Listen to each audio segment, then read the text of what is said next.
Bonjour à tous. Hans Frank, surnommé le boucher de Cracovie, incarne l'un des visages les plus sombres du régime nazi, tristement connu pour son rôle impitoyable en tant que gouverneur général de la Pologne occupée. Sa vie, marquée par une ascension rapide dans les cercles nazis, est celle d'un homme qui a mis ses compétences juridiques au service de l'oppression, contribuant à l'extermination et à la terreur en Europe de l'Est. Qui était donc cet homme qui se croyait à la fois protecteur de la culture européenne et exécutant fidèle d'Hitler?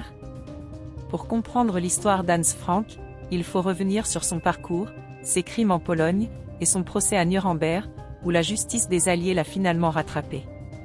Né en 1900 à Karlsruhe, en Allemagne, Hans Frank grandit dans un pays en pleine tourmente après la Première Guerre mondiale. Avocat talentueux, il se met rapidement au service d'Adolf Hitler, qu'il admire et soutient sans réserve dès les années 20. Frank rejoint le parti nazi en 1923 et participe activement au putsch raté de la brasserie de Munich, marquant le début de sa loyauté envers le Führer.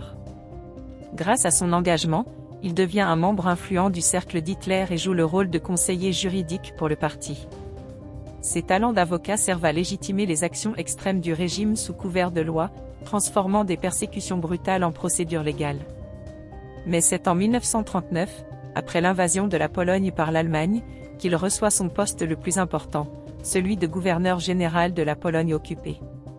Placé à la tête d'un territoire administré directement par les nazis, il y exerce un pouvoir total. Frank se révèle alors être un administrateur impitoyable, appliquant la politique de terreur nazie avec une rigueur implacable. Sous son autorité, des mesures extrêmes sont instaurées pour réduire la Pologne à un simple réservoir de main-d'œuvre et de ressources. Il est également chargé de superviser l'implantation des lois antisémites et des politiques de persécution qui transforment des villes entières en ghettos sordides et surpeuplés. Une des décisions les plus marquantes de Frank est la création des ghettos pour la population juive. Dès 1940, il ordonne la formation du ghetto de Varsovie, dans lequel plus de 400 000 juifs sont contraints de vivre dans des conditions déplorables. La faim, la maladie et la mort y règnent, et les témoignages d'époque décrivent des scènes d'une misère inouïe, avec des enfants mourant de faim dans les rues et des familles entassées dans des logements insalubres souvent peuplés de rats. En 1941, dans un discours effroyable, Frank affirme que, si les Juifs devaient survivre à la guerre, alors le Reich aurait échoué. Ces paroles montrent toute l'étendue de sa cruauté et de sa détermination à contribuer à l'éradication du peuple juif. Frank se distingue aussi par son opportunisme et son enrichissement personnel. Alors qu'il ordonne la spoliation systématique des biens juifs et polonais, il s'installe avec sa famille dans le château royal de Wawel, à Cracovie, et amasse une impressionnante collection d'art pillé. Paradoxalement, il se voit comme un intellectuel et un protecteur des œuvres d'art européennes, malgré les crimes qu'il perpètre au nom de l'idéologie nazie. Göring agissait de la même façon.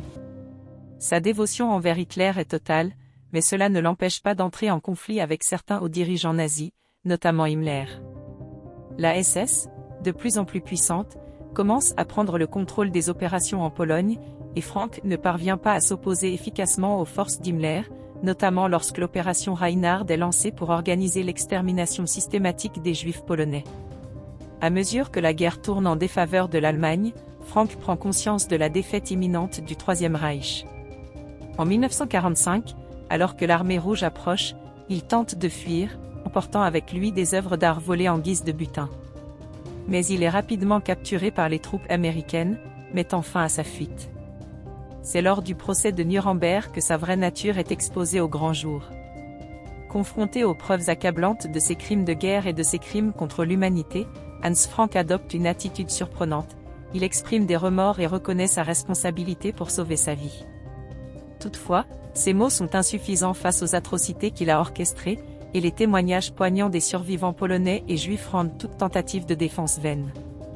Pendant son procès, le dossier de l'accusation est riche en preuves, des décrets signés de sa main, des rapports témoignant de la souffrance des populations sous sa gouvernance, et des témoignages sur les conditions de vie dans les ghettos et les camps.